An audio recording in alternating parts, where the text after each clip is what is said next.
Good morning, students. This is the first chapter in Indian economy, one of the two parts of your economics of class 12. So, first of all, this chapter Indian economy on the eve of independence. Just after the independence, how was the situation of Indian economy, and were the problems, and what were the steps taken by government? These things are discussed in this chapter. First of all, so origin of British rule, you know it very well that after 1757, the Battle of Plassey, and then 1857, the Sepoy Mutiny, this took place, and that's why then British came in power at full fledged. So basic purpose of the British rule, near about 200 years, actually 190 years, the British ruled in India, but their main objective was not to serve India but to exploit India. That means they wanted to extract financial resources from India. So first of all, the main situation, how was the situation to discuss it? Low level of economic development under colonial rule. Low level of economic development, that means British had no intention to develop our country. That's why they never interested to set up the industries in India. So first of all, India was self-reliant, but not totally self-reliant in food and some other things because the country was very underdeveloped.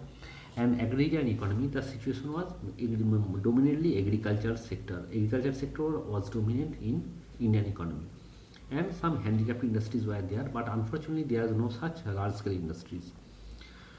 So first of all, let us discuss sector-wise. So first of things, agriculture sector.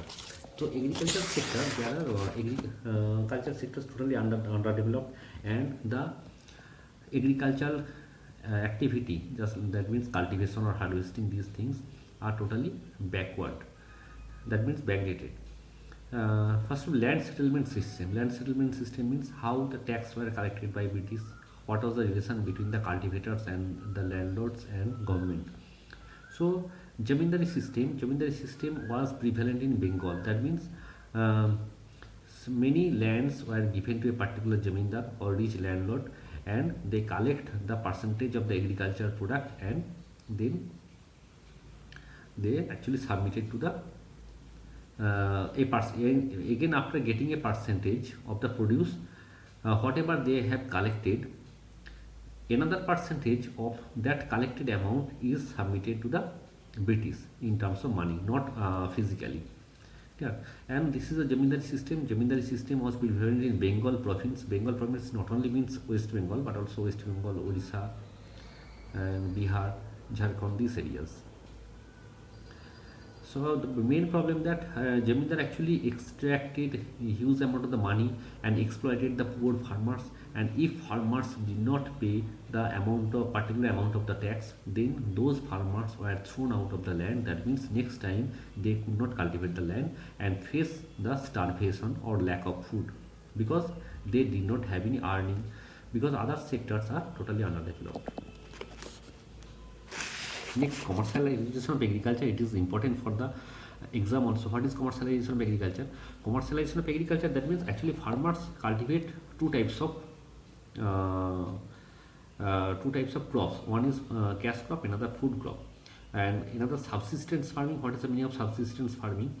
It is that type of farming where the farmer consume whatever the produce. That means no extra surplus or no excess amount of the food crops which went to the market to sell by the farmers.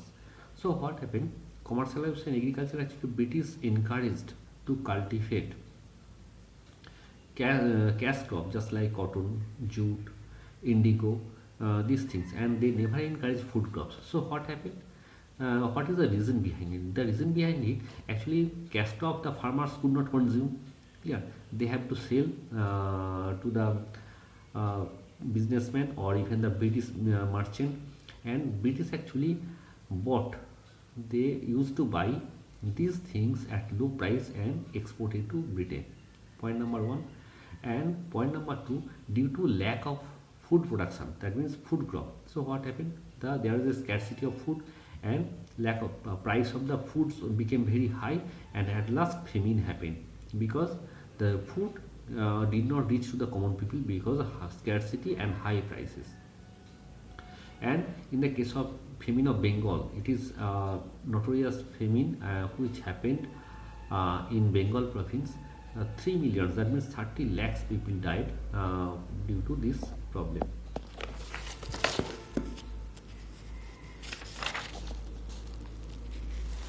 Another problem, low level of productivity.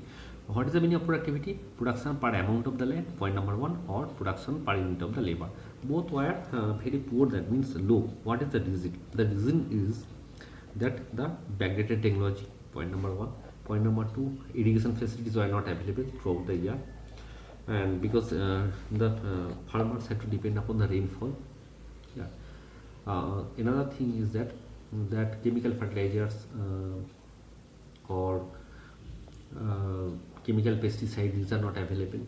So this is the end that farmers actually were not conscious enough about the production process. I mean, what thing to be cultivated, how to cultivate. They did not get proper education and proper information also, because internet facilities were not there and no such journals, magazines were not available at that time which they could access.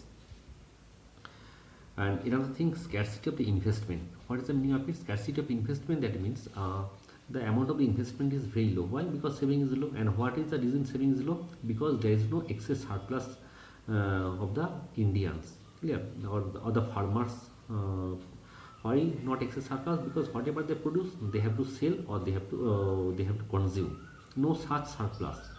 And if they sell the product with the help of the amount sold, or whatever they got the payment, they actually used to buy the other things for everyday life. So their savings become low, savings low, investment low, and no extra investment to develop the land and to develop the agriculture process. This is the main problem in the case of agricultural sector. Next, industrial sector. Deindustrialization. What is deindustrialization? It is important for the exam also. Deindustrialization means point number one, British never wanted to develop industries in India because they wanted to deindustrialize India. Why deindustrialize, and how the process was? The process was, point number one, British wanted to buy or used to buy the raw materials, or agriculture products at a very low price from India, which were exported to Britain, point number one. And point number two, after finishing the production process or manufactured product, they sent to India, they exported to India from Britain, and price was very high. So what happened? There are two types of problem. Point number one, raw materials the farmers or Indians used to get is low, and the ready-made goods manufactured in Britain which came into India, the price was very high. So in this way, British actually earned two-way profit. And British, that's why, since British never wanted to industrialize India, because they industrialized Britain so that Indians can purchase the British made goods only. Another adverse effect of the decline of handicraft industries.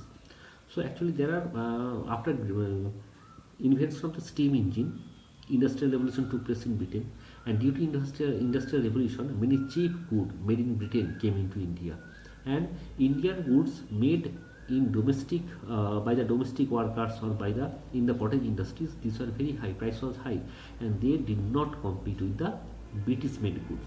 That's why Indian industries totally collapsed, and many units, small units, they were shut down. So these are the main problem. And lack of capital good industries. Actually, British never started capital good industries. Which are the capital good industries?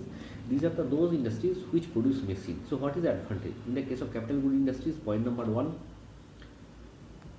to produce capital goods, that means machine, some people are getting job, and who use this machine to produce further thing in second round, some other people actually get the job. So that's why there is two-way employment generation. There is an advantage. But machines are produced in Britain and they are imported to India. So that's why capital good industries were not set up in India. Thank you. The next class I will discuss the another topic. Thank you.